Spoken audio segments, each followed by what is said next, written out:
My YouTube channel टेक्नोपोड। तो आज मैं आपके लिए लाया हूँ स्टील स्ट्रक्चर से रिलेटेड कुछ क्वेश्चन जिससे कि एग्ज़ाम में अक्सर क्वेश्चन पूछे जाते हैं। और वीडियो के अंत में मैं आपको इस टॉपिक से रिलेटेड कुछ शॉर्ट नोट्स दूंगा जो कि काफ़ी इंपॉर्टेंट है ऑब्जेक्टिव पॉइंट ऑफ व्यू से, और कई बार एग्जाम में पूछे जाते हैं और काफ़ी कन्फ्यूजन वाला क्वेश्चन है जो कि काफ़ी मतलब आते हुए भी गलती कर जाते हैं। वैसे क्वेश्चन मैं डाला हूँ तो देख लीजिएगा, लास्ट वीडियो के अंत तक बने रहें। और वीडियो अच्छी लगे तो वीडियो को शेयर करें, लाइक करें और कमेंट करें। और चैनल पर नए हैं तो चैनल को सब्सक्राइब जरूर कर लें और बेल आइकन को ज़रूर दबा दें ताकि मैं कोई भी वीडियो डालूँ तो आप सबसे पहले नोटिफिकेशन आपको आ जाए, आपको पता चल जाए। ठीक है, तो चलते हैं वीडियो के आगे। क्या है वो वीडियो, क्या है वो क्वेश्चंस। तो फ्रेंड्स ये रहा क्वेश्चन ये है कि design the riveted connections joining the bracket angle to Indian standard angle 100 × 100 × 8 mm with column flange as shown in figure. तो फिगर में देख रहे होंगे फ्रेंड्स कि इस तरह का फिगर है। ये एक कॉलम दिया हुआ है, एक कॉलम है, स्टील कॉलम है, और इस कॉलम के फ्लेंज से एक बीम कनेक्टेड है। ये वाला ये बीम यानी कि ये गसेट प्लेट है, और इस गसेट प्लेट जो कनेक्टेड हुआ है इस फ्लेंज से एंगल के थ्रू कनेक्टेड हुआ है, जो कि ये रहा एंगल दिखाया गया है। इस एंगल का साइज एंगल का साइज दोनों तरफ से एंगल है, इसलिए 2 इंडियन स्टैंडर्ड लिखा हुआ है, और एंगल का साइज दिया हुआ है 100 × 100 × 8 mm। और इस पर लोड लग रहा है 150 किलो न्यूटन, जो कि 30 सेंटीमीटर इसेंट्रिक है। ठीक है फ्रेंड्स, तो इस पर हमें बताना है, डिजाइन करना है कि कितना रिवेट हमें कनेक्ट करना होगा और कौन सा रिवेट कनेक्ट करना है। ये दिया हुआ है the rivets are power driven shop rivets. ये रिवेट हमें यूज करना है। ठीक है, तो चलिए देखते हैं आगे इसका सॉल्यूशन क्या है। For power driven shop rivets when initial tension is consider, जो कि दिया हुआ था rivets are power driven shop rivet. तो power driven shop rivet when initial tension is considered, इसमें दो कंडीशन होता है। एक इनिशियल टेंशन कंसीडर किया जाता है और एक कंडीशन ये होता है कि जिसमें इनिशियल टेंशन कंसीडर ना किया गया हो। तो इसमें इनिशियल टेंशन कंसीडर किया जा रहा है। तो चूँकि पावर ड्राइवन सॉप रिवेट है तो पावर ड्राइवन सॉप रिवेट का देखिए फ्रेंड्स, ये वैल्यू होता है axial tensile stress 100 megapascal, shear stress 100 megapascal और बियरिंग स्ट्रेस 300 मेगापास्कल्स। ठीक है, तो let's thickness of gusset plate equal to 10 mm। हमने बताया था पिछले वीडियोज़ में कि मेंबर का थिकनेस जितना होता है उससे 2 mm बढ़ा के गसेट प्लेट का थिकनेस लिया जाता है। तो यहाँ पे एंगल सेक्शन जो कि मेंबर का थिकनेस 8 mm है, तो गसेट प्लेट का थिकनेस हमने 2 mm बढ़ा के ले लिया।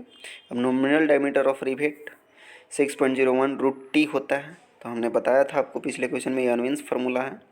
तो 6.01 √t, और इससे हम कैलकुलेट कर लिए nominal diameter of rivet 19 mm आया, और 19 mm का रिवेट चूँकि होता नहीं है इसलिए हम 20 mm का यूज कर लिए। अब इफेक्टिव डायमीटर 20 + 1.5 mm होगा।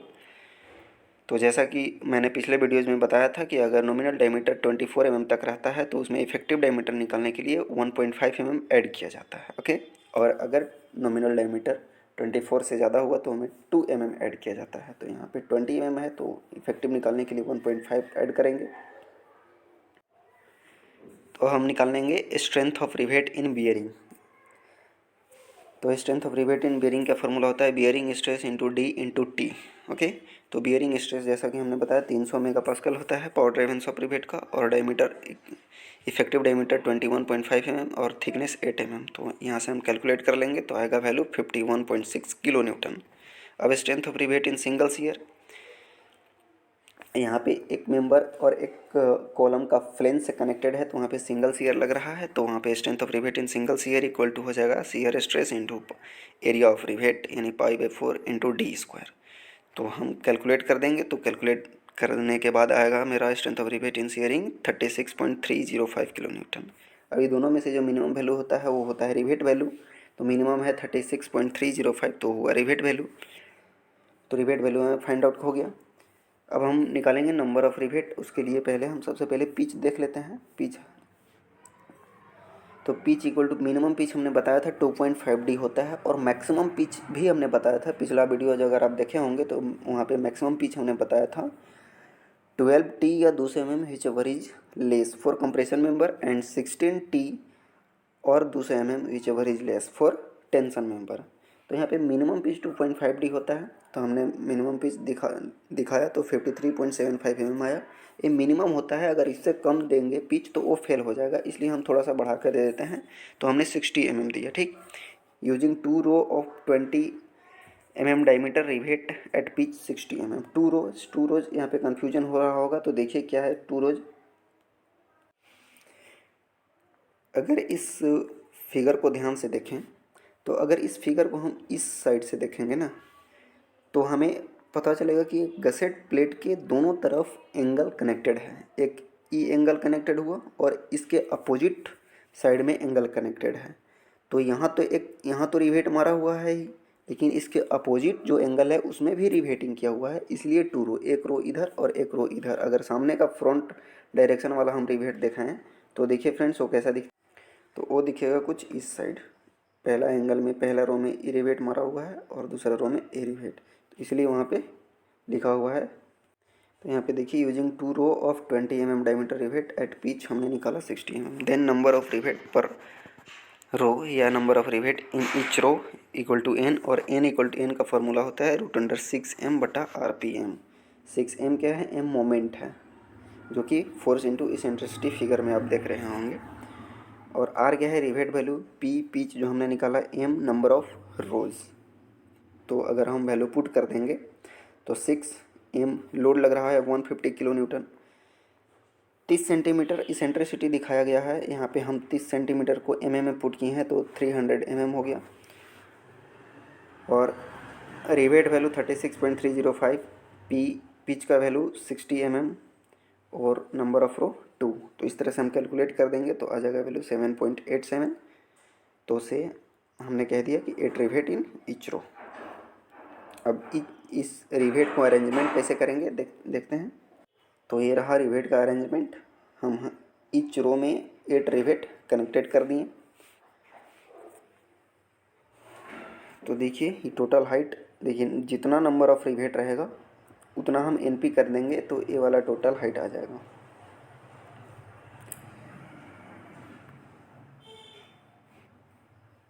ये देखिए ये टोटल हाइट है एनपी, ठीक है, 8 रो है तो ये टोटल हाइट एनपी, यानी कि एन नंबर ऑफ रो और पी पिच हुआ। और ये रहा फ्रेंड्स बेंडिंग स्ट्रेस डायग्राम। अगर स्ट्रेंथ ऑफ मटेरियल यानी सोम बुक में अगर आप पढ़े होंगे बेंडिंग स्ट्रेस वाला टॉपिक, तो ये बेंडिंग स्ट्रेस का डिस्ट्रीब्यूशन इस तरह से होता है। बीम में अगर पढ़े होंगे तो बेंडिंग स्ट्रेस का डिस्ट्रीब्यूशन इस तरह से होता है। तो हमें बेंडिंग स्ट्रेस क्यों खींचा, क्यों हमने ड्रॉ किया बेंडिंग स्ट्रेस डायग्राम, क्योंकि हमें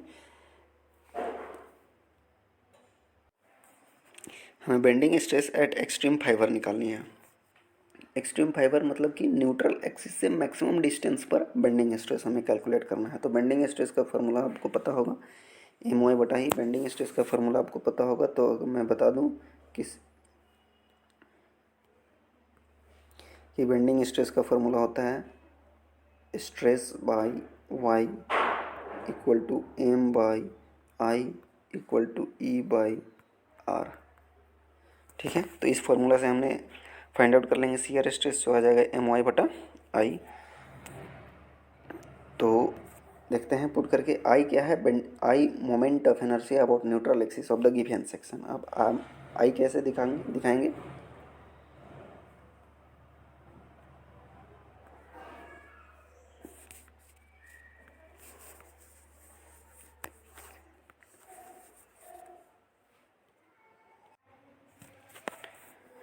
तो हमें निकालना है moment of inertia about neutral axis. तो मोमेंट ऑफ इनर्शिया निकल इस सेक्शन का है जो दिख रहा है, इस सेक्शन ए टोटल हाइट और ए विड्थ। तो विड्थ क्या है, M into B, M B बोले तो एम नंबर ऑफ रो और बी विड्थ ऑफ एंगल। तो एम बी हो जाएगा विड्थ और ये टोटल हाइट क्या है, एन इंटू पी। तो मोमेंट ऑफ इनर्शिया अगर रेक्टेंगुलर सेक्शन का मोमेंट ऑफ इनर्शिया देखें न्यूट्रल एक्सिस के अबाउट, तो होता है 1/12 बी डी क्यू होता है। तो वही फार्मूला हमने यहाँ पे पुट किया, 1/12 बी एम बी है और हाइट क्या है एन पी। तो एन पी क्यू कर दिया हमने, और एम है मोमेंट जो कि फोर्स इंटू इसेंट्रिसिटी होता है, और वाई क्या है maximum distance from the neutral axis, और टोटल हाइट यहाँ पे एन पी है। तो न्यूट्रल एक्सिस यानी कि बीच वाला एक्सिस है, तो इससे मैक्सिमम हाइट तो एन पी बाई टू ही होगा ना। तो हमने वाई का value N P by two put किया, और मोमेंट ऑफ इनर्शिया का वैल्यू हमने यहाँ पुट किया। सॉरी यहाँ पे 12 नहीं होगा, ये 12 ऊपर चला जाएगा। तो ये 12 ऊपर चला जाएगा, तो ये 2 से 12 कट जाएगा 6 टाइम्स में, तो 6m बटा M B N P square क्यों कि यहाँ पे एन पी ऊपर भी है और नीचे एन पी क्यू है, तो एन पी कट जाएगा तो एन पी स्क्वायर बचेगा। तो इस तरह से होगा bending stress eight extreme fibre. यहाँ पे वैल्यू पुट कर देंगे तो आ जाएगा कुछ इतना वैल्यू, ठीक है। अब effective tensile load on extreme rivet, हमने एक्सट्रीम फाइबर पे कितना स्ट्रेस लग रहा है वो कैलकुलेट कर लिया। अब एक्सट्रीम रिवेट पे कितना टेंसाइल लोड लगेगा हम वो कैलकुलेट कर देंगे। तो इस force equal to stress into area, stress हमने कैलकुलेट कर लिया, और एरिया एक्सट्रीम के लिए हम इतना कैलकुलेट करते हैं, एक रिवेट के लिए एक पिच और एक विड्थ कैलकुलेट कर देंगे, तो इतना एरिया, एक रिवेट इतना एरिया कवर करता है, ठीक है। तो इतना एरिया से हम मल्टीप्लाई कर देंगे इस स्ट्रेस में। तो स्ट्रेस मेरा आया है ऊपर देखिए 6m बटा M B N P square into area हो जाएगा b इंटू पी, हमने कैलकुलेट कर लिया effective tensile load on the extreme fibre. अब चलिए देखते हैं इसी रिवेट में मैक्सिमम स्ट्रेस, हमें मेन ऑब्जेक्टिव है वही स्ट्रेस निकालने का। तो चलिए देखते हैं वो कैसे निकलता है।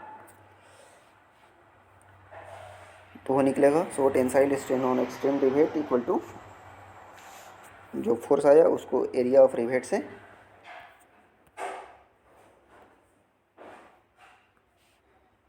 डिवाइड कर देंगे, तो हो जाएगा टेंसाइल स्ट्रेस। ये हुआ टेंसाइल स्ट्रेस कैलकुलेटेड। तो ये सब सॉल्व करने के बाद मेरा आता है फोर्स इतना, ठीक है। अब हमें बेंडिंग स्ट्रेस निकाली, अब shear stress on each rivet हम कैलकुलेट कर देंगे। वो होता है shear stress total load by total area.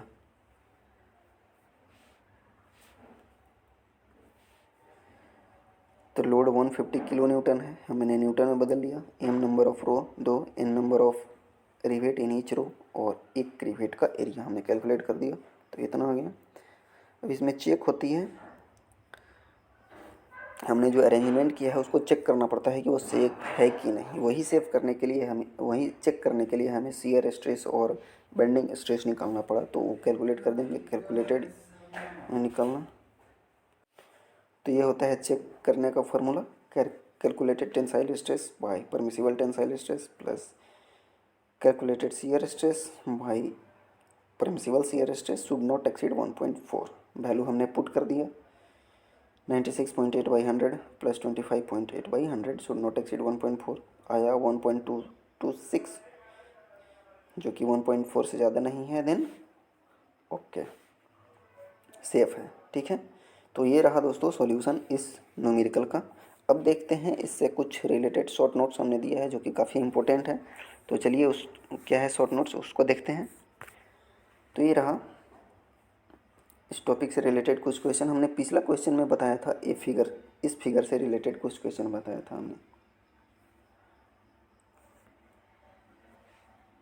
इस फिगर से रिलेटेड कुछ क्वेश्चन बताया था। तो अगर इस तरह का लोड लगे, ये भी इसेंट्रिक लोड है बट ये लोड लग रहा है रिवेट के प्लेन में, और ये देखिए इस प्रॉब्लम मैंने अभी बताया तो ये भी इसेंट्रिक लोड है, लेकिन ये लोड लग रहा है रिवेट ग्रुप के प्लेन के परपेंडिकुलर। तो इस वाला फिगर में रिवेट में दो तरह का फोर्स लग रहा है, एक शियर स्ट्रेस एक टॉर्जनल स्ट्रेस। तो हमें ये पूछा जा सकता है कि इस फिगर में कौन कौन सा स्ट्रेस लग रहा है, तो torsional stress and shear stress. इस फिगर में कौन कौन सा स्ट्रेस लग रहा है, तो bending stress and shear stress. अब number of rivet subjected to bending अक्सर एग्जाम में पूछे जाते हैं इससे क्वेश्चन। तो नंबर ऑफ रिवेट कितना होता है, √6m बटा RPM, ठीक है। If initial tension is consider, अगर इनिशियल टेंशन कंसीडर किया जाता है तो इतना नंबर ऑफ रिवेट होता है। अगर इनिशियल टेंशन कंसीडर ना किया जाए तो उसके लिए अलग फार्मूला होता है, वो मैं नेक्स्ट टॉपिक में बता दूंगा। अब चेक क्या होता है, rivets are subjected to bending, अगर rivet are subjected to bending then check करने का फार्मूला ये होता है, ठीक है। Diameter of rivet by Unwin's formula हमने बताया था, D equal to 6.01√T mm। यहाँ पे अक्सर लोग कंफ्यूज करते हैं T mm। कभी कभी एग्ज़ाम में ऑप्शन ये दिया हुआ रहता है कि 1.9√T, तो हमने देखा होता है ए वाला, इसलिए हमें ऊपर वाला ही मार देते हैं, ठीक है। लेकिन ऐसा नहीं होता है, T mm में है तो 6.01√T, लेकिन T अगर सेंटीमीटर में दिया हुआ रहे तो 1.9√T होता है, ठीक है। तो ये रहा आज का शॉर्ट नोट्स, और ज़्यादा मैंने शॉर्ट नोट्स दिया नहीं क्योंकि वीडियो लंबा हो सकता था, इसलिए हमने ज़्यादा दिया नहीं। अगर वीडियो अच्छी लगे तो वीडियो को लाइक करें और कमेंट ज़रूर करें ताकि मैं अगला वीडियो बना सकूं, और वीडियो अच्छी लगे तो चैनल को सब्सक्राइब कर दें और अपने दोस्तों के बीच शेयर ज़रूर करें, और हाँ, बेल आइकन को ज़रूर दबा दें ताकि मेरी हर वीडियो का नोटिफिकेशन अब तक पहुंचता रहे। Thank you for watching the video.